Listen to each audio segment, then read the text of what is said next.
close is this team to a boiling point?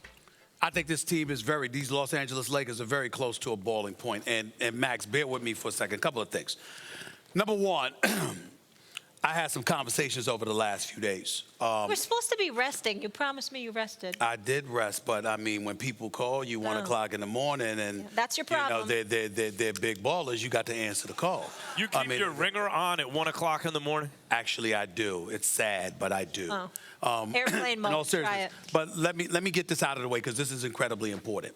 I've been on the record religiously, Max, saying there's no way in hell Magic Johnson drafted Lonzo Ball with the number 2 overall pick.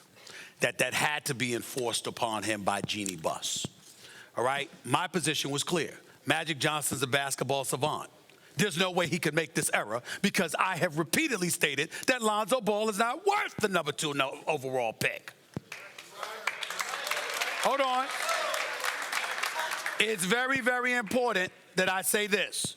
Magic Johnson emphatically denies that was the case.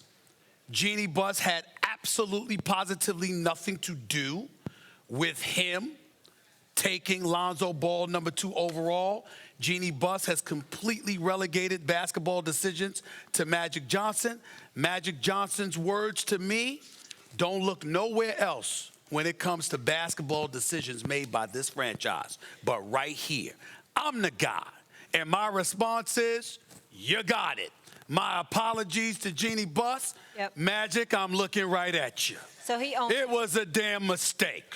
Let's just call it what it is. Because Lonzo Ball, I'm not saying Lonzo Ball can't play. I am saying that I have a right to look at you at the number 2 overall pick and then look at every subsequent pick and ask, where do you compare to them?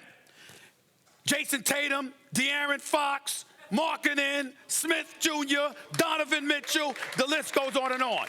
Now, LeBron could open his flap and talk all of this stuff about how supportive he is for Lonzo Ball all he wants to. Lonzo Ball can play defense. Can he shoot? I beg to differ. Rondo's been hurt. JaVale McGee's been having a good season when healthy. I get all of this. But there's too much stuff going on. And I think patience is running thin. I happen to believe that Magic Johnson, even though he did say he gives Luke Walton his support for the rest of the season, and that is a decision that he made, I happen to have heard he damn sure contemplated making a change. And so what this leads me to say, Max, in closing is this. Luke Walton's in a world of trouble. Luke Walton don't find a way to get this team to the playoffs. Luke Walton gone. I think LeBron personally wants Ty Lue. I don't think that's going to happen as his coach. I don't think it's going to happen, but I think that's what he wants. I think Luke Walton is not going to be there next season unless they get their act together. And I think that when you look at some of these changes, unfortunately, believe it or not, to some degree, LeBron James can be absolved because, as Magic said, the buck stops with him. And if the buck stops with him, I have to look at a roster filled with guys who can't shoot to save their damn life, as a result, compromising the level of success that they should have had thus far. Obviously, without the 17, 18 games LeBron missed. You can't absolve LeBron because LeBron's got eyes too. And when he looked at originally the Cavs, obviously it's because they had Kyrie Irving and they just got the number 1 pick, and he knew they could flip that into something good right away, Kevin Love, and he's a talent evaluator. LeBron looked at what the Lakers had, obviously, and thought either they're going to develop or they'll be able to get something good for those players that's going to help me. This time of the season, every season, the cavalry's coming to help LeBron, even if they're not good players, but they're reinforcements. They didn't get it done this year. Didn't happen. That's why when I say, do the Lakers have a tampering problem? And I say, yeah, they do. The league is tampering with the Lakers. I mean it. When you hear when you hear rumors, Greg Popovich is picking up the phone saying, don't trade someone to the Lakers. When the Pelicans are like, oh, Del Dep's going to lose his job if he makes a deal with the Lakers. It's hard to say whether they believe the package just isn't good enough. People don't think enough about Brandon Ingram, Kyle Kuzma, Lonzo Ball. By the way, Josh Hart, Zubac at the time, 2 first-round picks.